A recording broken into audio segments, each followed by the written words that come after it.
नमो अरिहन्ताणं नमो सिद्धाणं नमो आयर्याणं नमो उवज्जायाणं नमो लोये सर्वसाहुं नमः समयसाराय स्वानुभूत्या चकासते चित्स्वभावाय भावाय सर्वभावान्तरच्छि।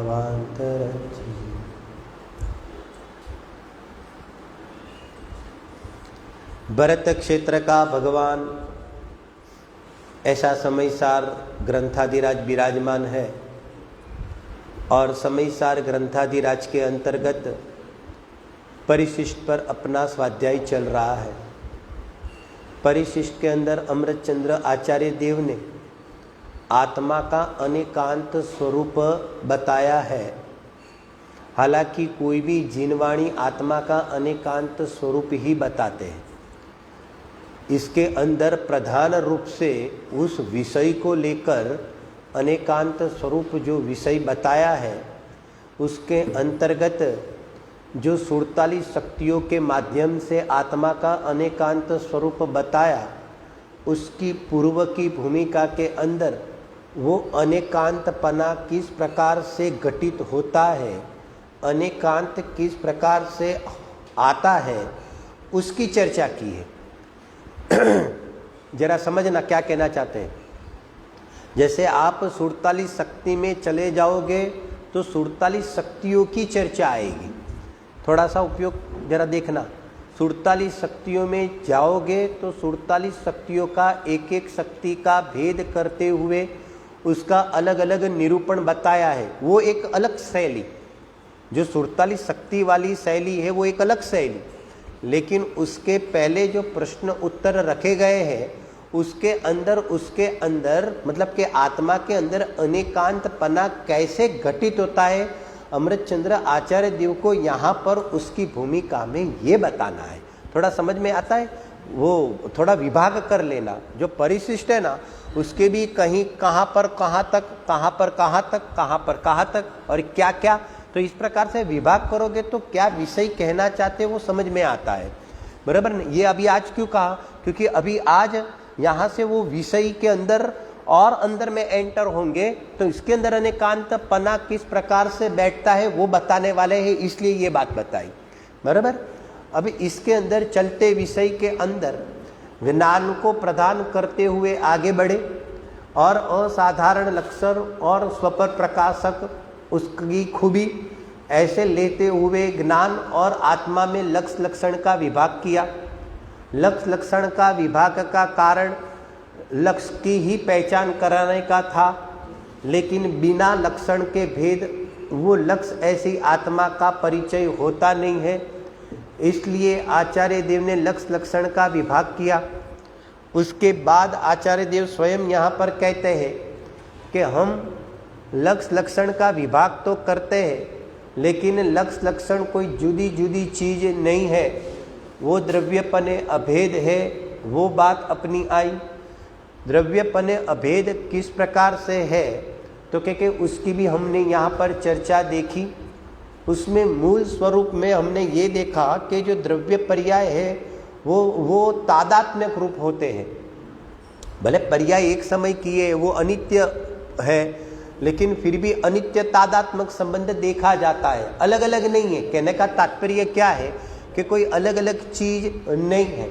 द्रव्य गुण पर्याय मिलकर एक ही पदार्थ है, एक मय है, गुण पर्याय व द्रव्यम। तो इस प्रकार के एक पदार्थ की सिद्धि होती है, उसकी चर्चा आई।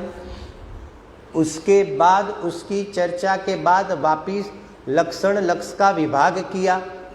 इसमें जो लक्षण लक्ष्य का विभाग करके वापिस वहाँ पर ज्ञान को याद किया और ज्ञान को याद करके यहाँ पर ये बात बताते हैं कि यह जो ज्ञान है वो सर्व प्राणियों को बराबर अनुभव में आता है।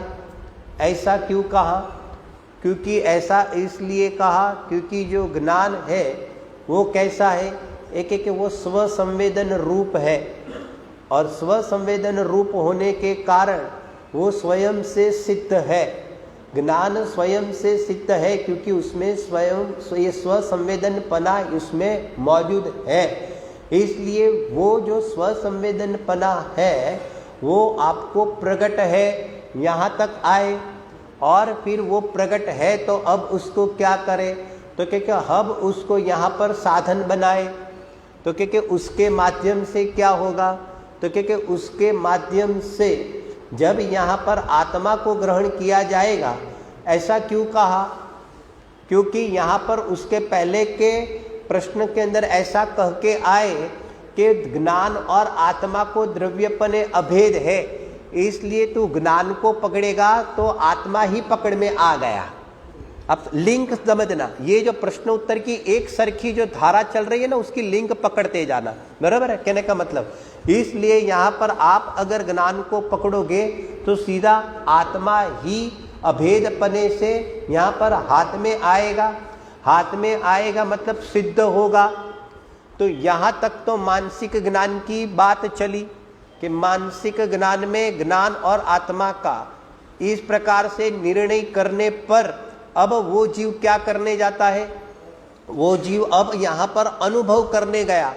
तो अनुभव करने पर गया तो उसने उसको अभी ऐसे आत्मा में क्या किया, तो ऐसे आत्मा में उसने यहाँ पर अपनी दृष्टि की जमावट की।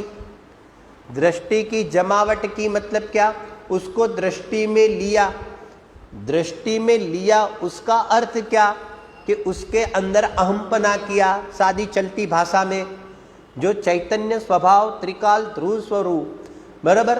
अब तक क्या चलता था, अब तक देह भी ज्ञान में तो आता था, अब तक राग भी ज्ञान में आता था, लेकिन यहाँ तक मानसिक ज्ञान तक पहुँचे तब पता चला कि ये देह और राग है, वह मैं नहीं हूँ, मैं तो ये ज्ञान स्वरूप हूँ। तो इस प्रकार से क्या हो गया, एक एक भेद विज्ञान हुआ।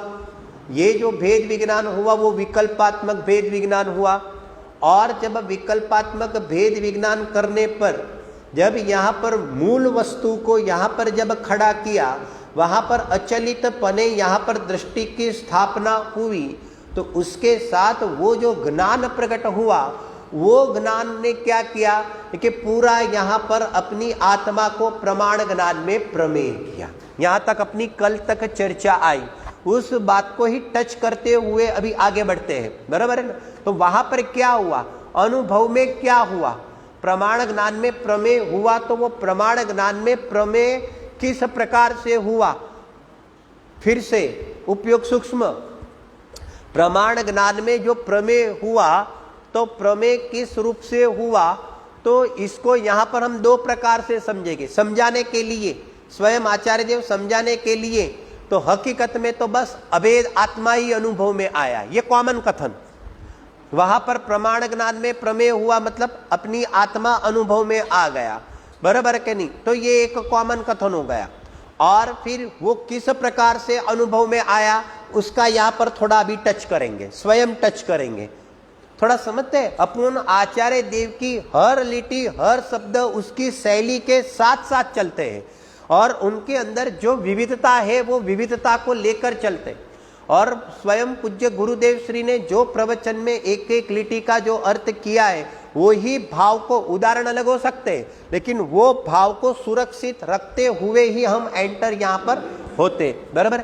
और मैं आपको खास ध्यान दिलाना चाहता हूँ, आप विशेष रूप से प्रवचन रत्नाकर जरूर पढ़ना।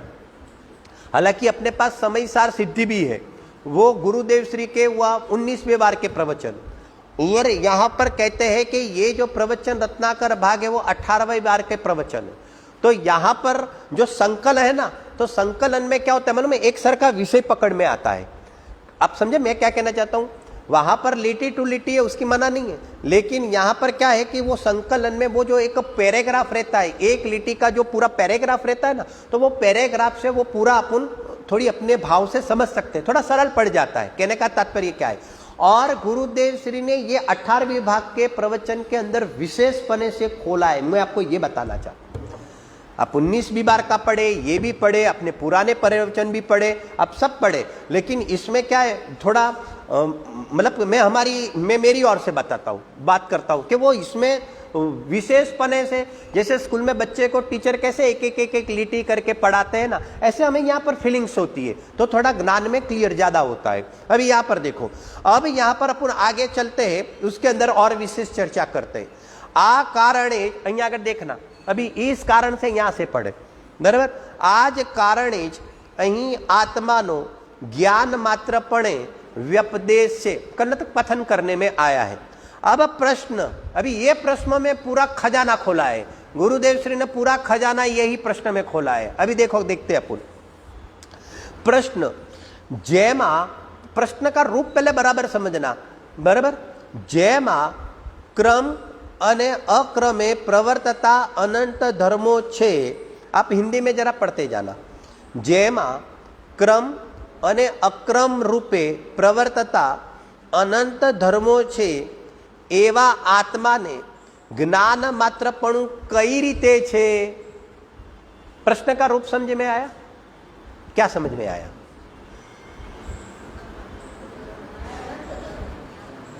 वही का वही प्रश्न नहीं चल रहे हैं, अभी यहाँ प्रश्न का रूप कोई अलग प्रकार से चल रहा है। थोड़ा सा ध्यान और उपयोग थोड़ा का केंद्रित करना। यहाँ पर प्रश्न का स्वरूप क्या है कि जैमा क्रम और अक्रमे प्रवर्तता अनंत धर्मो छे। कल हमने खुलासा किया था, क्रम मतलब पर्याय लेना और अक्रम मतलब बराबर ना गुण लेना, बराबर। गुण सब साथ में सहवर्ती, सब साथ में रहता है, पर्याय क्रमवर्ती है। तो कहते हैं कि ये पर्याय और अनंत गुण प्रवर्तता अनंत धर्मो छे, एवा आत्मा ने, ऐसे आत्मा को ज्ञान मात्रपणु कई रीते छे, ऐसे आत्मा को ज्ञान मात्रपना कई रीत से है। क्या प्रश्न का रूप क्या है मालूम है? सुनो सुनो, जो ज्ञान मात्र आत्मा है उसमें ये क्रम रूप प्रवर्ता और अक्रम रूप प्रवर्तने वाले, बराबर ना, वो इसके अंदर किस प्रकार से घटित होते हैं वो प्रश्न है। आते हैं कि नहीं आते हैं वो प्रश्न नहीं है, वो तो आ गए, वो तो बात आगे करके आए, लेकिन वो इसमें किस प्रकार से आते हैं। क्रम रूप से प्रवर्तने वाली पर्याय और अक्रम रूप से रहने वाले गुण, तो ये ज्ञान मात्र आत्मा में, अभी एक थोड़ा शब्द और ऐड कर देते ताकि आपका ध्यान जाएगा। ज्ञान मात्र ऐसा अनेकांत स्वरूप आत्मा में, ज्ञान मात्र आत्मा ऐसा अनेकांत स्वरूप आत्मा में ये किस विधि से, मतलब किस प्रकार से ये सेट हुए हैं, इसके अंदर अनेकांत कैसे सिद्ध होता है। थोड़ा पकड़ में आया? थोड़ा थोड़ा बारीक विषय चलेगा तो और पकड़ में आएगा, बराबर। क्या कहा फिर से? वो आते हैं कि नहीं आते, गुण पर्याय आते हैं कि नहीं आते? नहीं, वो आते तो है, लेकिन वो सेटिंग कैसे होता है। आप जो अनेकांत सिद्ध करना चाहते हो, अमृतचंद्र आचार्य देव को हम प्रश्न पूछते हैं कि आप अनेकांत सिद्ध करना चाहते हो तो इसके अंदर ये अब अनेकांत पना कैसे बैठता है। पॉइंट समझ में आया कि नहीं आया? उसकी चर्चा विशेष रूप से है। अभी देखो अपन पढ़ते हैं, परस्पर भिन्न एवा। परस्पर भिन्न शब्द क्यों प्रयोग किया? कि हालांकि आत्मा के अंदर अनंत गुण है, अनंत धर्म तो है, लेकिन कैसे है? परस्पर कैसे है? भिन्न। अभी आपको महक आती जाएगी, हर लिटी के अंदर अनेकांत की महक आती जाएंगी। क्या कहा? थोड़ा सा ध्यान दिलाते हैं, साथ में चलते हैं। क्या कहा? शब्द प्रयोग। ये अमृतचंद्र आचार्य देव की ताकत कि एक एक शब्द को कहां पर किस प्रकार से रखने पर ये पूरा वाक्य, पूरी लिटी किस प्रकार से सेट होती है। तो क्योंकि ये उनकी एक आर्ट है अमृतचंद्र भगवान की, बराबर है। अभी यहां पर देखना, परस्पर भिन्न है। कौन? ये अनंत गुण है, वो अपने में कैसे है? एक एक परस्पर भिन्न है। एवा अनंत धर्मों ना समुदाय रूपे, अनंत शब्द रखा, एक नहीं रखा। परस्पर भिन्न में भी अनेकांत आया और यहाँ पर अनंत धर्मों, ये शब्दों में भी महक किसकी आई? अनेकांत की आई। वो पकड़ते रहना, पॉइंट समझ में आया? ध्यान दिलाते आपको। अनंत धर्मों ना समुदाय रूपे परिणत। अब शब्द प्रयोग क्या आया? एक में भी अनेकांत आया। ऐसे अलग अलग करके खुलासा करते हैं। अभी तो मैं आपको सिर्फ शब्द पर पहले ध्यान दिलाना चाहता हूं फिर वापिस पूरी लिटी पढ़ेंगे, फिर इसमें से अर्थ करेंगे, लेकिन जितना भी अर्थ करेंगे वो किसके लिए समर्पित होगा? अनेकांत के लिए समर्पित होगा। आप समझ में आया क्या कहना चाहते हैं? फिर से परस्पर भिन्न एवं अनंत धर्मोना समुदाय रूपे परिणत एक વ્યક્તિ માત્ર ભાવ રૂપે પોતે જ હોવાથી અર્થાત પરસ્પર ભિન્ન એવા અનંત ધર્મોના સમુદાય रूपे परिणमेली। देखो एक शब्द, अनंत धर्मों के समुदाय रूप से परिणमेली, जे एक जाणन क्रिया ते जाणन क्रिया मात्र भाव रूपे पोते ज होवाथी आत्मा ने ज्ञान मात्र पणु छे। क्या समझे इसमें?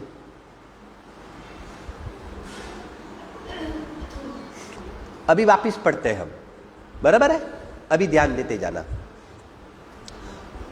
जब यहां पर स्वभाव में दृष्टि हुई, और जो स्वभाव में दृष्टि हुई तो वो दृष्टि का विषय तो क्या था? देखिए, जो दृष्टि का विषय है वो तो अखंड है, अभेद है, बराबर है कि नहीं? तो अब वो अखंड अभेद में जब दृष्टि हुई तो दृष्टि के साथ वो जो ज्ञान की पर्याय प्रकट हुई, वो जो ज्ञान की वो जो एक समय की वो जो पर्याय प्रकट हुई, इसने उस ज्ञान की पर्याय ने यहाँ पर किस प्रकार से आत्मा को ग्रहण किया है? मैं ज्ञान की पर्याय की बात करता हूँ। किस प्रकार से यहाँ पर आत्मा को ग्रहण किया है? एक उसने अभेदपने से आत्मा को ग्रहण किया है। दृष्टि के विषय ने दृष्टि ने किस प्रकार से आत्मा को ग्रहण किया था?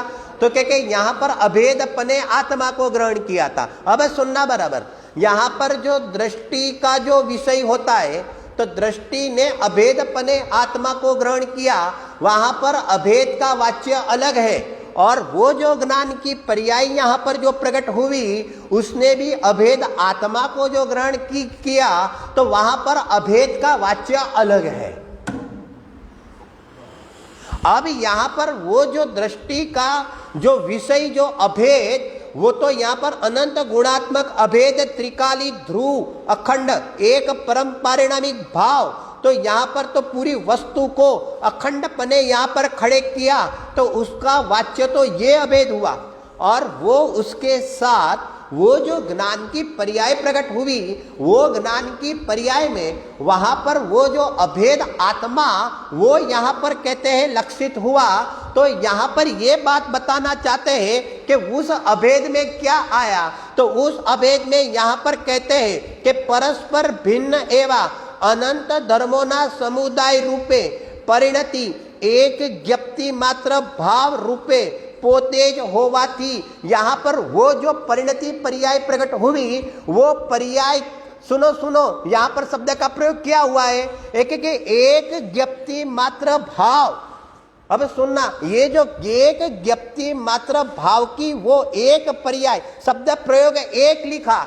एक क्यों लिखा? सुनना थोड़ा सूक्ष्म, एक क्यों लिखा? एक वहां पर एक लिखने का आशय, वहां पर एक लिखने का आशय सिर्फ एक यहाँ पर पर्याय की बात नहीं है। वहां पर एक लिखने का वो जो आशय है, वो अनंत गुणों की अनंत पर्यायों का भेगा जो एक रस स्वाद में आया, उसको यहाँ पर एक कहते हैं। एक शब्द कैसे समझना? करते खुलासा, यहां पर देखना, समुदाय रूपे परिणति एक ज्ञप्ति मात्र भाव रूपे। अब पोतेज होवाती यहां पर क्या हो गया? अब यहां पर द्रव्य पर्याय का कोई भेद नहीं है। देखते हैं, ऐसा बोलना पोतेज होवाती, क्योंकि उस रूप से पूरा परिणमा है ना, तो उस रूप से वो जब वो पूरा परिणमा हुआ है, इसलिए वो शब्द का प्रयोग आया कि पोतेज होवा थी, बराबर के नहीं? अर्थात परस्पर भिन्न एवं अनंत धर्मोना समुदाय रूपे परिणमेली, जे एक, अभी दूसरा शब्द का प्रयोग डाला। क्या डाला? जाणन क्रिया। ते जाणन क्रिया मात्र भाव रूप पोतेज होवा थी, एक ज्ञप्ति मात्र भाव शब्द का प्रयोग आया। उसको थोड़ा सरल करते हुए कांस के अंदर शब्द का प्रयोग आया जानन क्रिया। जानन क्रिया में क्या लेना, यहां पर जानन क्रिया में क्या लेना, जानन क्रिया में क्या लेना,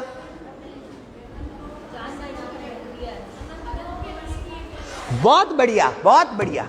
जानन क्रिया में अकेली ज्ञान की पर्याय न लेते हुए वो ज्ञान के साथ अविनाभावी पने से जितने भी अनंत गुण आ जाता है, उन अनंत गुणों की भेगी एक रस जो निर्मल पर्याय है, उसको यहां पर कहते हैं जानन क्रिया। एक रस, लेकिन अनंत गुणों की अनंत पर्यायों का जो एक रस, उसको यहां पर कहा एक जानन क्रिया। तो यहां पर कहते हैं कि वो जो जानन क्रिया एक एक भाव रूप पोते ज होवाથી આત્માને જ્ઞાન માત્ર પણું છે, માટે જ તેને જ્ઞાન માત્ર એક ભાવની અંતઃપાતીની, मतलब કે જ્ઞાન માત્ર એક ભાવની અંદર પડનારી, અર્થાત જ્ઞાન માત્ર એક ભાવની અંદર આવી જતી અનંત શક્તિઓ ઉછળે।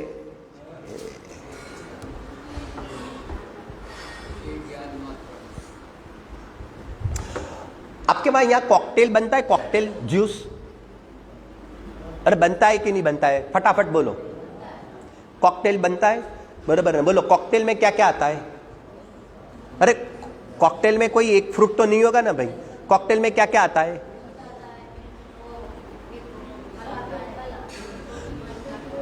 अरे कौन सा फल आता है, हम वही पूछते हैं, कौन से फल आता है कॉकटेल में, कौन से फल आता है। अरे कॉकटेल के लिए भी एक दूसरे को पूछना पड़े, हमारे भाई बताएंगे कॉकटेल में क्या क्या आता है भाई। सेब आता है, फिर वो अनार आता है, फिर बराबर पाइनएप्पल आता है, बस गया कॉकटेल का रस गया। यहां पर ये बताते हैं, समझ में नहीं आया। अगर कॉकटेल के अंदर कोई भी फ्रूट को खड़ा करोगे तो कॉकटेल का रस नहीं आएगा। क्या कहा, कॉकटेल का टेस्ट क्या है, कॉकटेल का टेस्ट क्या है, कॉकटेल का ये टेस्ट है कि सुनो, ये कॉकटेल का ऐसा टेस्ट है कि अगर भेद करते हैं तो कॉकटेल के अंदर यहां पर पाइनएप्पल भी आता है, कॉकटेल के अंदर संतरा भी आता है, कॉकटेल के अंदर दाडम भी आएगा, कॉकटेल के अंदर द्राक्ष भी आएगी, ये सब आएगी। लेकिन जब हम कॉकटेल पीने जाते हैं उस समय यहां पर द्राक्ष का लक्ष्य होगा तो कॉकटेल का रस नहीं आएगा। अभी सुनो बराबर। अब कॉकटेल का जब रस लेने जाते हैं, सुनो आज कॉकटेल बराबर समझो पहले तो, बराबर है कि नहीं।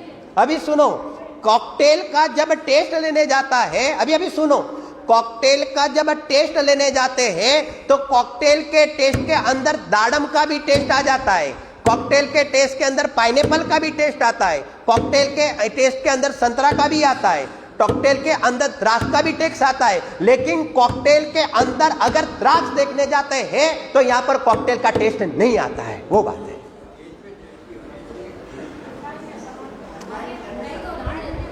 क्या बताए, क्या, अरे हमको कॉकटेल पीने दो ना, लेकिन आप भले ठंडा ही पियो, हमें कॉकटेल पीना है भाई।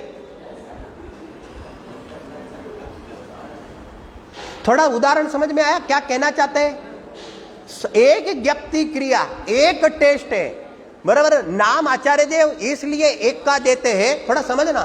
यही तो है प्रॉब्लम कि क्रम से ही बोला जाएगा, वचनों की यही प्रॉब्लम होती है कि क्रम से ही बोला जाएगा।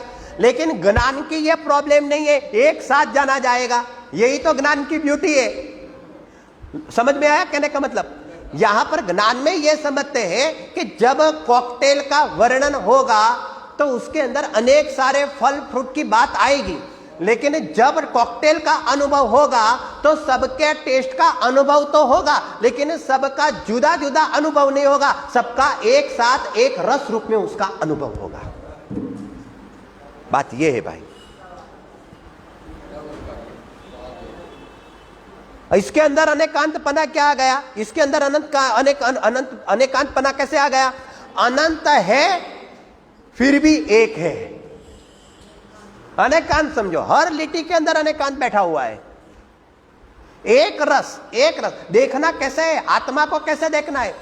क्योंकि छद्मस की अपेक्षा से चर्चा चल रही है ना। छद्मस देखेगा कैसे? छद्मस को सब चाहिए, लेकिन तुझे सब चाहिए तो सब मिलेगा, मना नहीं है, तुझे सब मिलेगा। कॉकटेल के टेस्ट में सबका टेस्ट गर्भित है, सब मिलेगा, लेकिन एक एक को देखने जाएगा तो कॉकटेल का टेस्ट नहीं मिलेगा। कॉकटेल का टेस्ट नहीं मिलेगा। एक एक गुण को देखने जाएगा तो अभेद आत्मा का जो एक रस है, वो एक रस शब्द बहुत गजब का है। जो एक रस है उसमें अनेक रस गर्भित है। भाषा एक रस की है, लेकिन इसके अंदर अनेक रस कैसे है? गर्भित है। सुनो, अनेक रस गर्भित कैसे है? अभी पॉइंट समझना। अनेक रस गर्भित है, ऐसे अनेक रस को मिलाकर एक रस का टेस्ट कैसे आता है, उसका तो वर्णन अभी करेंगे। आचार्य देव स्वयं यहां पर बताते हैं वो कैसे आते हैं। समझ में आया कहने का मतलब? फिर से 3 लिटी वापिस पढ़ते हैं, हम आनंद लेते हैं उसका। देखो यहां पर क्या कहते हैं? परस्पर भिन्न एवा अनंत धर्मोना समुदाय रूपे परिणत एक ज्ञप्ति मात्र भाव रूपे पोते ज होवाथी, अर्थात परस्पर भिन्न एवा अनंत धर्मोना समुदाय रूपे परिणमेली। देखो, अनंत धर्मोना समुदाय रूपे परिणमेली जे एक जाणन क्रिया ते जाणन क्रिया मात्र भाव रूपे पोते ज होवाथी। देखो ज्ञप्ति मात्र, देखो आत्मा, सुनो कैसे विषय चलता है मालूम है? आत्मा, तो आत्मा की क्रिया को एक कहा ज्ञप्ति मात्र, एक गुण की मुख्यता से, और उसको यहां पर सरल शब्दों में प्रयोग किया जाणन क्रिया। और वही जाणन क्रिया के भेद क्या है? एक एक 47 शक्तियों का परिणमन। समझ में आया कैसे जानना? जाणन क्रिया और जाणन क्रिया के भेद करोगे तो क्या है? कॉकटेल का रस, और कॉकटेल का रस अगर लेबोरेटरी में देखा जावे तो क्या आएगा? फिर सब निकलेगा, पाइनएप्पल भी निकलेगा, द्राक्ष निकलेगी, संतरा निकलेगी, एप्पल निकलेगा, सब यहां पर अलग अलग करेंगे। पॉइंट समझ में आया? लेकिन ये सब एक रस कैसे आ जाते हैं, बात वो इंपॉर्टेंट है। गजब की निराली बात तो ये कि ये क्रमे प्रवर्तता અને અક્રમ પ્રવર્તતા આવા જે ધર્મો જે છે એ એક જ્ઞાન માત્ર આત્માની અંદર કેવી રીતે ઘટિત થઈ જાય છે? कैसे आ गया? कॉकटेल का टेस्ट कैसे आ गया? एक रस कैसे आ गया? पॉइंट समझ में आया क्या कहना चाहते हैं? प्रश्न क्या है? एक रस कैसे आ गया? रस तो आ गया, लेकिन कैसे आ गया उसकी चर्चा है, अभी बाकी है, अभी तो चालू हो रही है। अभी सुनो, यहां पर कहते हैं कि आवी रीते आवा आत्मा ने ज्ञान मात्र पणु छे, बराबर? मतलब यहां पर ज्ञान मात्र पना में क्या लेना? अभी अगत्य की बात सुनो, ज्ञान मात्र पने में अब क्या लेना? एक एक निर्मल पर्याय से अभेद आत्मा लेना। अभी पहले दिन मालूम है एक प्रश्न पूछा था आप सबको। कौन सा पूछा था?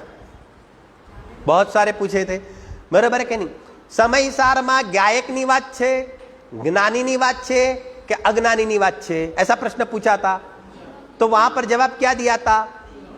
बधानी बात छे, बराबर। अब वापिस प्रश्न पूछता हूं, परिशिष्ट में गायक नी बात छे, ज्ञानी नी बात छे कि अज्ञानी नी बात छे? किसकी बात है? वो ज्ञानी की बात आ गई ना, बराबर। समझ में आया? हर प्रकरण में क्या कहना चाहते हैं वो अलग अलग बात है। फिर यहां पर यह भी बात बताई थी कल या परसों प्रवचन के अंदर, बराबर ना? अभेद का वाच्य क्या लेना? ज्ञायक, उसको भी यहां पर कहते हैं कि त्रिकाली ध्रुव, तो क्या उसको भी अभेद कहते हैं। सामान्य पने कल जो घटित किया था यहां बोर्ड ऊपर, तो यहां पर प्रमाण ज्ञान का विषय भी कैसा है? एक एक वो प्रमाण ज्ञान का विषय थोड़ी शास्त्रीय शैली यूज करना है तो भेदा भेद ऐसा अभेद, भेदा भेद ऐसा अभेद, और इसके अंदर तो कुछ भी बाकी नहीं रहेगा, सब आएगा हकीकत में, तो बराबर है कहने का मतलब। और यहां पर किसकी बात है? एक है यहां पर भी अभेद आत्मा की बात है, लेकिन यहां पर अभेद का वाच्य क्या है? निर्मल पर्याय से अभेद। ये गुरुदेव श्री के प्रवचन में, गुरुदेव श्री के અહીં ત્રિકાલી ધ્રુવ દ્રવ્ય દ્રષ્ટિના વિષયની વાત નથી. અહીંયા આગળ જે વાત ચાલે છે તે નિર્મલ પર્યાયથી તન્મય જે અભેદ આત્મા છે તેની અહીંયા આગળ વાત ચાલે છે.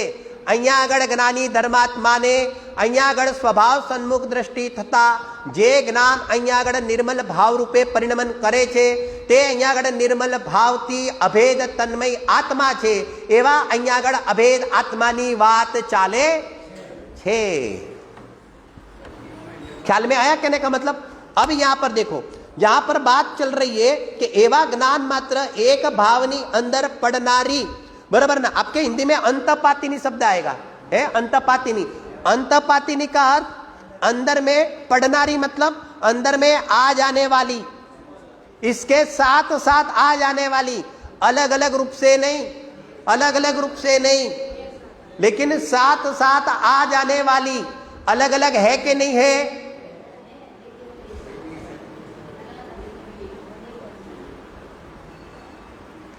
अलग अलग है कि नहीं है?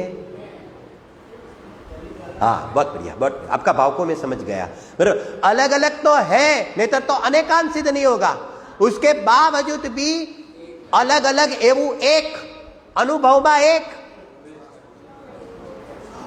अरे गजब है, ऐसा गजब है, अनुभव में एक के काल में भी अलग अलग है. अनुभव में एक के काल में भी सब अलग अलग है, और अलग अलग होते हुए भी एक रस रूप है. वो कैसे एक रस रूप है देखेंगे, अभी तो देखते हैं, बराबर है कि नहीं? अभी यहां पर देखो, एवी अय्यागढ़ एक भावनी अंदर आवी जती अनंत शक्तियों छे, ऐसा लिखा है? नहीं, ऐसा नहीं लिखा है. क्या लिखा है? अनंत शक्तियों छे ऐसा लिखा है. उछलती है, क्या फर्क है? अमृत चंद्र आचार्य एक एक शब्द एक्स्ट्रा क्यों ऐसे लिखते? अगर अनंत शक्तियों छे तो किसकी चर्चा आ जाएगी? तो यहां त्रिकाली ध्रुव अभेद की चर्चा आती थी, लेकिन यहां पर ऐसा लिखा है कि अनंत शक्तियों उछड़े छे. तो उछड़े छे मतलब किसकी चर्चा आई? निर्मल पर्याय की चर्चा आई. बराबर है कि नहीं कहने का मतलब? वहां पर राग है कि नहीं है? अभी सुनो सुनो, राग भी है. अभी अभी उसकी स्थापना करते हैं. छद्मस दशा है ना, तो छद्मस दशा में अभी परिणति में वहां पर राग भी चल रहा है, लेकिन ऐसे कहेंगे राग भी उछड़ता है? नहीं, ऐसा कहेंगे, मजा भी आएगा, अपने को भी मजा आएगा बोलने में. राग नहीं उछड़ता है. क्या उछड़ता है? शक्तियां उछड़ती है. कैसे उछड़ती है? अरे कैसे उछड़ती है? अरे कैसे उछड़ती है? भावों में क्या बतावे? कल किसके वहां मैंने मालपुआ खाया था, जिसके वहां खाया हो. हमारे गुजरात में मालपुआ भी उछड़ता है, मालूम है आपको? नहीं मालूम है आपको? जैसे मालपुआ बनाते हैं ना, तो मालपुआ में जितना घी ज्यादा होगा ना पहले वो कढ़ाई में, और फिर वो जो आटा डाला जाता है ना, बराबर ना, तो जिस प्रकार से घी जैसा जैसा गर्म होता है ऐसा ऐसा यहाँ पर मालपुआ क्या होता है? एक एक उछड़ता है. हमारे गुजराती बहन है ना, उछड़ता शब्द क्यों बोलते हैं मालूम है? क्योंकि वो चिपक भी जाता है. अगर कम घी होगा तो वो जो होता है ना वो आटा वो चिपक जाएगा, लेकिन सरखा घी डाला होगा मतलब अधिक मात्रा में, तो वो क्या होता है? एक एक उछड़ता है. ऐसा ऐसा ऐसा ऐसा होगा. हमने देखा है भाई, खाया सिर्फ एक ऐसा नहीं है, हमने देखा भी है. तो यहां पर कहते हैं कि यहां पर कहते हैं कि जैसे जैसे यहां पर कहते हैं कि वो परिणति स्वभाव सन्मुख होती है, तो जो अनंत शक्तियां है वो अनंत शक्तियां क्या करती है? अरे उछड़ती है. उछड़ती है मतलब क्या करती है? अरे केली करती है, नृत्य करती है, आनंदित होती है, मुदित होती है. अभेद विवक्षा में आत्मा उछड़ता है. कैसे देखेंगे आप? समझे कहने का मतलब? अब चलो यहां पर अब एक विषय गुरुदेव श्री यहां पर खोलते हैं अमृत चंद्र आचार्य देव की लिटी के साथ. उसके पहले हम यहां पर 4 बिंदु आपको बताते हैं, और फिर वो 4 बिंदु पर अपनी चर्चा चलेगी. बराबर है? अब यहां पर क्या हुआ कि आत्मा की अनुभूति हुई, और वो जो आत्मा की अनुभूति हुई उसके अंदर हमें ये पता चला कि वो आत्मा की अनुभूति के अंदर यहां पर कहते हैं कि अभेद विवक्षा में पूरा आत्मा उछलता है, और भेद विवक्षा में कहेंगे तो एक एक शक्ति की बात करेंगे तो एक एक शक्ति यहां पर कहते हैं कि उछलती है। बराबर है, मतलब इस प्रकार की यहां पर बात आई। अब यहां पर वो बात है कि जो 47 शक्ति जो शुरू होने जा रही है, तो यहां पर उसके पहले के भूमिका के अंदर हमने जो प्रश्न उत्तर देखा, तो प्रश्न उत्तर के साथ साथ एक 4 बिंदु से भी उसकी भूमिका देखनी है। वो किस प्रकार से देखें, हम पहले यहां पर बोलते हैं, फिर बाद में उस पर सामान्यपने बोलेंगे, फिर इसमें जाकर उसका अपन खुलासा देखेंगे यथा योग्य जितना हो इतना। बराबर है ना। सबसे पहले तो यहां पर जो यहां पर शक्तियों की बात आई है, उसके अंदर खास पूज्य गुरुदेव श्री ने घड़ी घड़ी यहां पर फरमाया है कि अहीं निर्मल पर्यायनी बात छे, अहिया मलिन पर्यायनी बात नहीं। सबसे पहले यहां पर ये एक नियम बनाया यहां पर चलते विषय में। बराबर, निर्मल पर्याय की बात की है, मतलब कि निर्मल पर्याय से परिणमित आत्मा की चर्चा यहां पर आई है। यहां पर मलिन पर्याय की बात नहीं की है। क्यों नहीं की है उसकी चर्चा अपन करते हैं। पहले तो ये पॉइंट रखो। दूसरा नंबर का पॉइंट, गुरुदेव श्री के प्रवचनों के सार रूप यहां पर चर्चा करते हैं अपन। दूसरा नंबर का पॉइंट ये है कि यहां पर जितनी भी शक्तियां है वो सारी की सारी यहां पर पारिणामिक भाव रूप से है। आत्मा पारिणामिक भाव रूप से, तो उसकी शक्तियां भी एक पारिणामिक भाव से, और उसका जो परिणमन देखने में आता है वो यहां पर यथा योग्य औपसमिक क्षयोपसमिक साइक भाव रूप से देखने में आएगा। जिसको जो लागू पड़े, थोड़ी उसकी भी देख लेंगे 2 मिनट उसकी चर्चा। यहां पर जितनी जो शक्तियां है वो शक्तियां त्रिकाली उपादान रूप देखी जाती है, और उसका यहां पर जो परिणमन है वो क्षणिक उपादान रूप देखा जाता है। अभी गुरुदेव श्री ने तो एक लिटी कह दी ये, बराबर, लेकिन इसमें बहुत गहरा माल है, उसकी चर्चा हम बाद में करेंगे। फिर से थोड़ा उपयोग सूक्ष्म करना, वो ऐसे ही गुरुदेव श्री ने नहीं बोला है, इसके पीछे जो और भी विषय को टच करना है ना, उसके लिए ये बात अपने को सबको काम में आएगी। फिर से यहां पर ऐसा कहा है कि यहां पर जितनी भी शक्तियां है, जैसे आत्मा है ना, आत्मद्रव्य, इसको हम त्रिकाली उपादान के रूप में बात करते हैं। निमित्त उपादान की जब चर्चा आती है तब यहां पर कहते हैं कि आत्मा को त्रिकाली उपादान के रूप में देखते हैं, और उसकी जो त्रिकाल शक्तियां है उसको भी यहां पर त्रिकाली उपादान के रूप में हम देखते हैं, और उसका जो परिणमन देखा जाता है, बराबर है क्या नहीं, वो उसका जो परिणमन देखा जाएगा वो किस में रूप में देखा जाएगा, तो क्या क्षणिक उपादान के रूप में यहां पर देखा जाता है। ये बात पकड़ के रखना। और चौथा नंबर का पॉइंट वो थोड़ा जटिल है कि चौथा नंबर के पॉइंट में ये बात बताई है कि यहां पर वो जो शक्तियां है द्रव्य के अंदर, वो जो शक्तियां है उसके अंदर द्रव्य क्षेत्र काल और भाव की एक व्यवस्था है। समझ में आया कि नहीं आया? 4 बिंदु पर चर्चा करेंगे हम। 4 बिंदु के अंदर सबसे पहले नंबर का बिंदु कि यहां निर्मल पर्याय से परिणमित आत्मा की बात है। नंबर 2 कि यहां शक्तियां पारिणामिक भाव रूप से, और उसका जो परिणमन है वो औपसमिक आदि अनेक भाव रूप से देखा जाता है। औदायिक मत लेना, बराबर है। नंबर 3 जो भी शक्तियां है वो यहाँ पर त्रिकाली उपादान रूप है, और उसकी जो अवस्था होती है वो यहाँ पर क्षणिक उपादान रूप देखी जाती है। और नंबर 4 कि वो जो शक्तियां है, आत्मा के अंदर जो शक्तियां है उसको यहाँ पर किस प्रकार से घटित होती है, मतलब कि उसकी व्यवस्था क्या है, द्रव्य क्षेत्र काल भाव से वो यहाँ पर किस प्रकार से खचित है, उसकी क्या व्यवस्था है। तो क्या इस प्रकार से 4 बिंदु पर अपने को चर्चा करनी है, बराबर है। ठीक है, अब पहले नंबर का बिंदु अभी देखना कि बात तो ऐसी होती है कि सबसे पहले यहां पर ऐसा बताया कि ये अनंत शक्तियां यहाँ के भगवान आत्मा में उछलती है। उसका यहाँ पर अर्थ हम सादी सरल भाषा में इस प्रकार से देखते हैं कि जैसे एक श्रद्धा गुण की पर्याय प्रकट हुई, और यहाँ पर वो जो एक श्रद्धा गुण की पर्याय जो प्रकट हुई वो निर्मल भाव से प्रकट हुई। अब वो निर्मल पर्याय, श्रद्धा गुण की निर्मल पर्याय में कौन उछलता है? अगर भेद विवक्षा से बात करें तो श्रद्धा गुण उछलता है, बराबर है। कहने का मतलब जैसे सम्यक ज्ञान की एक पर्याय प्रकट हुई तो उसके अंदर कौन उछलता है? तो ज्ञान शक्ति उछलती है। सम्यक चारित्र की पर्याय प्रकट हुई तो उसके अंदर कौन उछलता है? बराबर के नहीं? तो यहाँ पर कहते हैं कि यहाँ पर चारित्र गुण उछलता है। उसको सादी भाषा में बात करें तो वहां पर सम्यक श्रद्धा मतलब के श्रद्धा गुण का निर्मल परिणमन देखा जाता है। श्रद्धा गुण का शब्द प्रयोग समझना, श्रद्धा गुण का निर्मल परिणमन देखा जाता है। ज्ञान चारित्र का भी निर्मल परिणमन यहाँ पर देखा जाता है।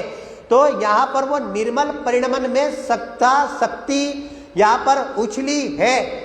मलिन परिणमन के अंदर श्रद्धा शक्ति उछलती नहीं थी, लेकिन मलिन परिणमन के अंदर तो ये हमारा जो श्रद्धा गुण है वो तो बेचारा कैसा हो गया था? वो तो दब गया था।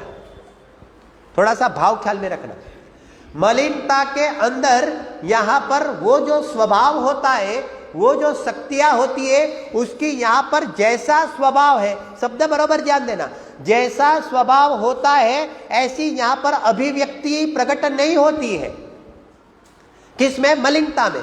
मलिनता में जैसा स्वभाव होता है ऐसी उसकी अभिव्यक्ति प्रकट नहीं होती है। लेकिन निर्मलता किसको कहना?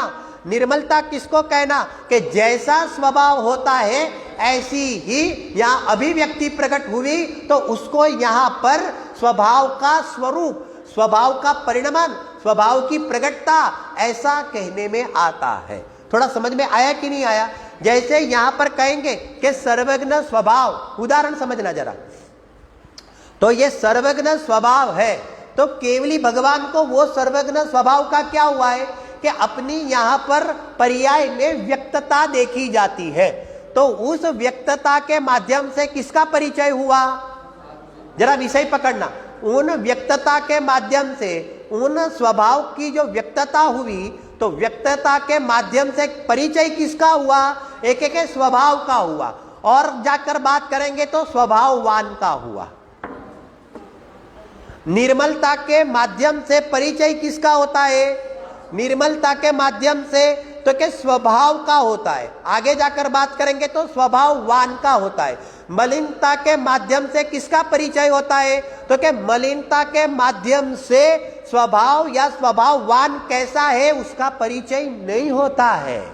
और आचार्य देव को हम छद्मस जीवों को स्वभाव का परिचय कराना है। और स्वभाव का जो परिचय कराना होता है, सुनो, स्वभाव का जो परिचय कराना होता है वो उसके निर्मल परिणमन से ही परिचय कराया जाता है। मलिन भावों से उसका परिचय नहीं कराया जाता है, क्योंकि मलिन भाव से परिचय कराया जाएगा तो वो जैसा स्वभाव है ऐसा स्वभाव हमारे ज्ञात नहीं होगा, समझ में नहीं आएगा। तो यहाँ पर कहते हैं कि निर्मलता का कार्य नहीं होगा। ये इसके अंदर एक मैसेज छुपा हुआ है। पॉइंट समझ में आया कि नहीं? अच्छा, मलिनता है कि नहीं है? मलिनता भी है। थोड़ा अभी थोड़ा स्वीकार करना, यहाँ पर चलते भी सही में मलिनता भी है। और यहाँ पर कहते हैं कि साधक जीव को निर्मलता भी आंशिक रूप में प्रकट हुई है। सर्व गुणांस्ते सम्यक्त्व, टोडरमल जी की भाषा में कहे तो ज्ञानादि एक देश प्रकट होते हैं। तो यह निर्मलता जो प्रकट हुई तो साथ में यहाँ पर मलिनता भी है। हालांकि मलिनता किसकी है? अभी चलते विषय में सुनो, मलिनता भी आत्मा की है। अभी ये पकड़ो, क्योंकि दूसरा इसमें कुछ बताना है ना, इसलिए ऐसे पकड़ो पहले, बराबर। वो कर्म जनित है, वो दूसरी बात है। मतलब अभी ये चलो, जो मलिनता है वो भी कहां पर उत्पन्न होती है? वो आत्मा में उत्पन्न होती है। निर्मलता है वो भी कहां पर उत्पन्न होती है? तो क्या वो भी आत्मा में उत्पन्न होती है। लेकिन अगर दोनों आत्मा में ही उत्पन्न होती है, ज्ञान प्रदान शैली में अगर प्रवचन सार जी की शैली में चले जाएंगे तो ये मलिन भाव रूप से भी कौन परिणमा है? उसका कर्ता हर्ता भी कौन है? तो क्या यहाँ पर परिणमन अपेक्षा से उसका कर्ता हर्ता भी आत्मा है, क्योंकि उसका वो विषय है, उसको उस प्रकार से ज्ञान कराना है। सुनना, उसको उस प्रकार से यहाँ पर ज्ञान कराना है कि वो आत्मा ही उस भाव रूप से परिणमन कर रहा है। लेकिन जब दृष्टि प्रदान शैली चलती है तो आत्मा में एक भी ऐसी शक्ति नहीं है जो विकार रूप से परिणमन करे, वहां अपेक्षा अलग है। और जब सैद्धांतिक शैली चलेगी, जब प्रवचन सार जी की शैली चलेगी, अगर ऐसा कोई धर्म ही नहीं होता तो आत्मा विकार रूप से यहां पर कभी भी परिणमन नहीं करता था। प्रवचन सार ऐसा बोलेगा, थोड़ा समझना बराबर। ऐसा यहां पर अनित्य धर्म भी है, अभी उसमें मेरे को फाइल ज्यादा नहीं खोलनी है, यहां पर आ जाओ। तो बात ऐसी होती है कि यहां पर मलिनता भी देखी जाती है और यहां पर निर्मलता देखी जाती है, लेकिन यहां पर मुझे स्वभाव का परिचय करना हो तो दोनों में से किसको मैं उठाऊंगा? थोड़ा समझ में आया क्या कहना? क्यों निर्मल पर्याय की बात की, उसकी चर्चा चल रही है। आचार्य देव को हमें स्वभाववान ही ले जाना है, वहां वो ही बताना है, लेकिन बताने का एक तरीका होता है, बराबर है। अभी देखो एक उदाहरण देते हैं, एक समझ में आएगा, थोड़ा सरल हो जाएगा। जैसे एक लड़का होता है ना, अब लड़का पढ़ा लिखा भी हो गया, अब पढ़ा लिखा होने के बाद अभी जॉब के लिए इंटरव्यू में भी जाएगा, जाएगा कि नहीं जाएगा? अब इंटरव्यू भी होगा। अब यहां पर इंटरव्यू में कुछ प्रश्न पूछे जाते हैं। अब इंटरव्यू में जब कुछ प्रश्न पूछे जाएंगे, बराबर है, तो उसके अंदर अब लड़का ऐसा इंटरव्यू दे के आवे कि हाँ भाई आपका दैनिक कार्यक्रम बताओ, ऐसा पूछा जावे कि आपका दैनिक कार्यक्रम बताओ। अब लड़का क्या है, लड़का तो बेचारा क्या है मालूम है, बहुत हृदय का साफ है, और हृदय का इतना साफ है कि जो भी था वो बता दिया कि साहब मैं 10 बजे पहले तो उठता ही नहीं हूं, और इतना साफ है कि 12 बजे तक तो मैं नहा धो के तैयार होता हूं, और फिर रात को मैं 2 बजे तक तो सोता ही नहीं हूं। क्योंकि लड़का कैसा है बेचारा, दिल का कैसा है, दिल का साफ है, जो है वो बता दिया, बराबर है कि नहीं। और साहब यहां पर क्या करें, इसलिए नींद नहीं आती है तो टीवी ही चालू रखते हैं और टीवी देखते देखते सो जाते हैं, बराबर है कि नहीं। ये सारा इंटरव्यू में साफ साफ बता दिया। क्या बता दिया? साफ साफ बता दिया। इंटरव्यू में नंबर लगेगा कि नहीं लगेगा? क्यों नहीं लगेगा? क्यों नहीं लगेगा? वो 2 बजे तक सोता है, जैसा है ऐसा बता दिया कि नहीं बता दिया, बराबर है कि नहीं। तैयार होने में देर लगती है वो भी बता दिया कि नहीं लगा दिया, सब बता दिया, सच सच बोल दिया, सच सच बोल दिया। उसके बाद भी यहां पर इंटरव्यू में उसका नंबर क्यों नहीं लगता है, ये मेरा प्रश्न है। समझ में आया? भावों में समझ में आ जाता है ना अपने को। आप लोगों को मुझे जवाब नहीं देना है, मुझे तो पता है, लेकिन यहां पर समझ में आ गया क्या कहना चाहते हैं, कहने का मतलब। अब देखो, अब इस प्रकार के पॉइंट से अगर वो लड़का बात करेगा तो वो रिजेक्ट हो जाएगा, बराबर है। लेकिन अब यहां पर से इस प्रकार से बात करेगा, बराबर है, भले कितना ही काम क्यों ना हो, तो 10 घंटे का काम भी मैं 2 घंटे में निपटा देता हूं, बराबर है कि नहीं। और मैं अपने काम में बिल्कुल एकदम यहां पर शिस्तबद्ध हूं, मैं अनुशासन का पालन करता हूं, बराबर। मेरा जो भी काम होता है मैं बहुत ही सफाई के द्वारा ही करता हूं। इस प्रकार की उसके अंदर रही हुई जो गुड हैबिट्स है उसको अगर उदित कर दिया जाएगा तो बोलो उस लड़के के बारे में या इंटरव्यू लेने वाले जो समझेंगे तो उस प्रकार से समझकर इसका यहां पर नंबर लगेगा कि नहीं लगेगा।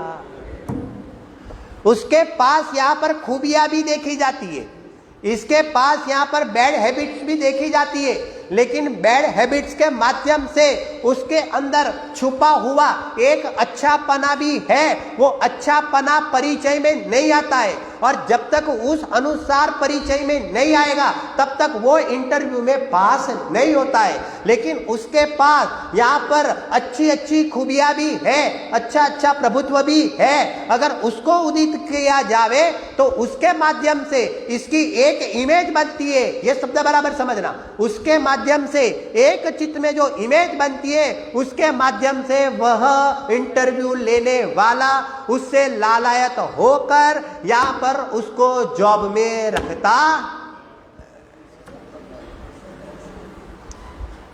मलिन परिणाम क्यों नहीं लेते हैं हम? मलिन परिणाम क्यों नहीं लेते, वहां तक सीमित नहीं जाते। हम मलिन परिणाम को याद भी क्यों नहीं करते हैं? हमें मलिन परिणाम को गौण क्यों करना है? यह सब भाव इसके अंदर छुपा हुआ है। अनादिकाल से मलिनता है ही, कौन मना कर रहा है? लेकिन मलिनता है तो इसका स्वीकार करो ना। एक एक वो है इस रूप में तो स्वीकार है ही, लेकिन क्या पूरी जिंदगी इसको याद करना है? और इसको याद करते हुए क्या हमें स्वभाव का परिचय हो सकता है?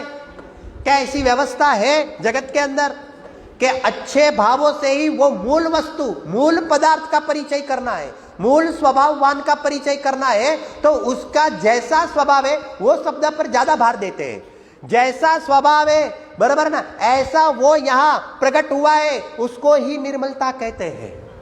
निर्मलता कोई अलग चीज नहीं है, निर्मलता कोई अलग वस्तु नहीं है, बराबर है क्या नहीं। निर्मलता क्या है? जैसा स्वभाव, बराबर है क्या नहीं, ऐसा यहां प्रकट होना, तो इसको क्या कहते हैं? उसको ही निर्मलता कहने में आता है। हालांकि मलिनता के अभाव सापेक्ष कथन होता है, लेकिन सच पूछा जावे तो, ध्यान देना, सच पूछा जावे तो हकीकत में कुछ नया प्रकट नहीं होता है, जो होता है वो प्रकट होता है, उसको निर्मलता कहते हैं। इसलिए श्रीमद राजचंद्र जी कहते हैं मोक्ष थतो नति, मोक्ष समझाई छे। इसके अंदर भाव पड़े हुए हैं, कैसे समझे? एक आम वाला होता है ना, आम वाला, वो जैसे अपने आपके वहां भी होता होगा, वखार, वखार होती है ना, गोडाउन, गोदाम, गोदाम, वखार, हम गुजराती में वखार बोलते हैं। अब क्या होता है कि जैसे हम आम लेने जाते हैं, बराबर है कि नहीं, अब हमें आम खाना है। अब क्या हुआ कि वो गोदाम के अंदर है ना, सारे आम बिक चुके थे, लेकिन शाम को आने वाला था। अब जो शाम को आम आने वाला था, तो उसके पास है ना 8-10 आम पड़े भी थे, और अपने को कौन सा आम लेना था? हाफूस। कौन सा लेना था? हाफूस, बढ़िया सा एकदम एक क्वालिटी का, रत्नागिरी का हाफूस लेना था। अब बात ऐसी हुई कि उसके गोदाम में हाफूस ही था। जो 8-10 जो पीस बचे थे, वो कौन से थे? वो हाफूस ही थे। कौन से थे? हाफूस ही थे, लेकिन कैसे थे? बिगड़े हुए थे कौन से? हाफूस, लेकिन कैसे थे? बिगड़े हुए। अब उसको कहते हैं कि भैया जी जरा आम बताना, बराबर है ना, हमें हाफूस आम चाहिए, आपके वहां कैसा माल आता है देखना है, जरा आपके वहां कैसा माल आता है हमें जरा देखना है, बराबर है ना। देखो भैया हमारे वहां हाफूस ही आता है, ये देख लो। अच्छा, उसने बताया क्या? कौन सी जात बताई? हाफूस ही बताई। लेकिन वो भैया जी ऐसा करेगा? नहीं नहीं, देख लो, क्योंकि हमारे वहां कौन सा आता है? हाफूस ही आता है, तो देख लो। शाम को आएगा कि नहीं आएगा वो लेने? नहीं आएगा। क्यों नहीं आएगा? क्योंकि इसलिए नहीं आएगा क्योंकि उसने भले हाफूस ही बताया है, लेकिन उसने हाफूस कैरी का परिचय, हाफूस आम का परिचय वो बिगड़े हुए पाक से यहां पर हाफूस का परिचय करवाया। इसलिए यहां पर वो उदित,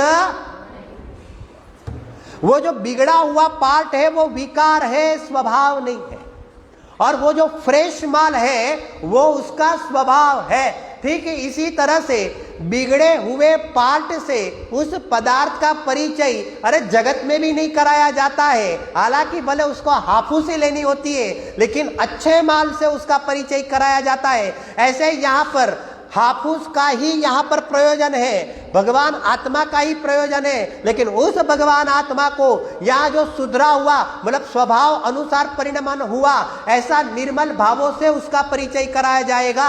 विकार रूप बिगड़े हुए भाव से परिचय कराया जाता नहीं है। ये कथन मात्र की बात नहीं है, हमारे मन के द्वारा भी जब हम आत्मा के बारे में सोचते हैं तो ये 47 शक्तियों का चिंतन करने के लिए क्यों कहते हैं। ये गुरुदेव श्री का खोराक था सुबह उठकर। ये गुरुदेव श्री का खोराक क्या था? गुरुदेव श्री का खोराक क्या था? ये 47 शक्तियां, 47 नहीं, बराबर ना, सत्ता को, स्वरूप को समझने के लिए, बराबर, अलिंगरण के बोल, बराबर, 116 नंबर की गाथाएं, अव्यक्त के बोल, श्रीमद राजचंद्र जी के 10 बोल, ये सब क्या था? सुबह सुबह, और वो भी रोज का। ज्ञानी धर्मात्मा, यहां पर देखो तो सही, जिसका अनुभव हो चुका है उसके बावजूद भी मुझे तो ये बताना है, अध्ययन अध्ययन और अध्ययन, अंदर में गहरी डुबकी लगाना मतलब लगाना, अंदर में बस हम टटोलना मतलब टटोलना, रस लेना मतलब लेना। कैसा मोह पिघलता है? अरे इस प्रकार से मोह पिघलता है। अरे दर्शन मोह को पिघालने की भी ये विधि और चारित्र मोह को भी पिघालने की हकीकत में ये विधि कोई अंतर नहीं होता है। इसलिए यह निर्मल भावों से परिचय कराया जाता है। ये एक पॉइंट हुआ, बराबर है। अभी दूसरा नंबर का पॉइंट क्या है? दूसरा नंबर का पॉइंट कि ये जो सारी शक्तियां हैं वो कौन से भाव रूप है? अरे कौन से भाव रूप है? तो कहते हैं कि आत्मद्रव्य भी पारिणामिक भाव रूप से, और यहां पर उसके आश्रय से जो अनंत शक्तियां है वो भी कौन से भाव से है? तो कहते हैं पारिणामिक भाव से। और वो शक्ति का जो परिणमन है वो ज्ञान गुण में क्या घटित करेगा? सामान्यपन है। थोड़ा सा सभा को भी थोड़ा सा साथ में लेकर, बराबर है। ज्ञान गुण में कौन सा भाव घटित होगा?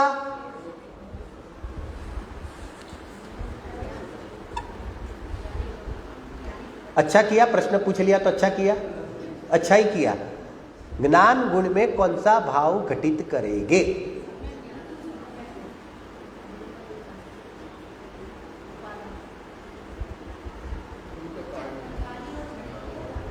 आप हमें मत पूछो, आप तो पहले जवाब दो। ज्ञान गुण में कौन सा भाव घटित करेंगे? इसमें मुझे कुछ और बताना, इसलिए मैं जानबूझकर प्रश्न पूछता हूं। प्रश्न के पीछे कोई एक भाव रहता है, कोई और अन्यथा मत लेना। मतलब मेरा कहने का आशय अलग है। ज्ञान गुण में, सुनो भाई, आपका थोड़ा ध्यान आकर्षित कराता हूं। ज्ञान गुण में दो ही भाव घटित होगा। कौन सा घटित होगा? एक क्षयोपशम भाव घटित होगा। ज्ञान गुण की बात है ना, तो ज्ञान गुण या तो क्षयोपशम भाव रूप से परिणमन करेगा या तो क्षयिक भाव रूप से परिणमन करेगा, बराबर है। दो भाव घटित करेगा। हाँ, टेंशन नहीं है। ज्ञान गुण में क्षयोपशम भाव और क्षयिक भाव, बराबर। क्योंकि यहां पर ज्ञान गुण में क्षयोपशम भाव है तो कौन से गुणस्थान से कौन से गुणस्थान तक होता है? हाँ, कौन से? मुझे गुणस्थान बताओ, कौन से गुणस्थान से कौन से गुणस्थान तक? ज्ञान गुण का क्षयोपशम भाव कौन से गुणस्थान से कौन सा गुणस्थान तक घटित करते हैं?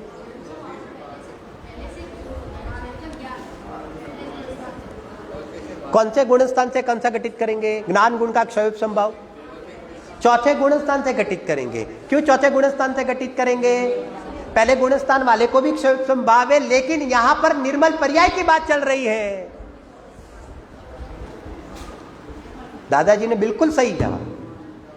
समझ में आया? कैसा ध्यान देना, किस प्रकार से कहां पर लक्ष्य करना। जब आगे आप लोग भी पढ़ेंगे, बराबर ना, मतलब कि यहां तो चलता ही आपका विषय, तो यहां पर किस प्रकार से मेरे नजर में ये पूरा विषय किस प्रकार से रमना चाहिए। मलिनता की बात ही नहीं है, बराबर है। कहने का मतलब इस प्रकार से श्रद्धा में औपसमिक, क्षयोपसमिक, सायिक, बराबर है। कहने का मतलब, और फिर चारित्र में एक वो भी तीनों घटित हो गए। इस प्रकार से वीर्य में, तो वीर्य में भी कौन सा लेना?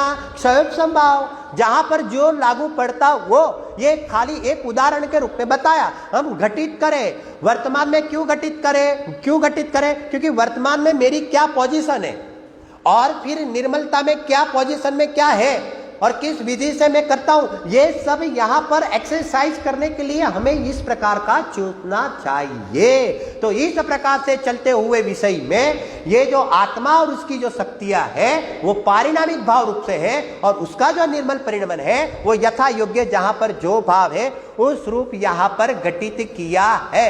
इस प्रकार से भी गुरुदेव श्री ने क्यों बताया, उसका भाव वो शक्तियों के अंदर छुपा हुआ है। विशेष चर्चा कल करें।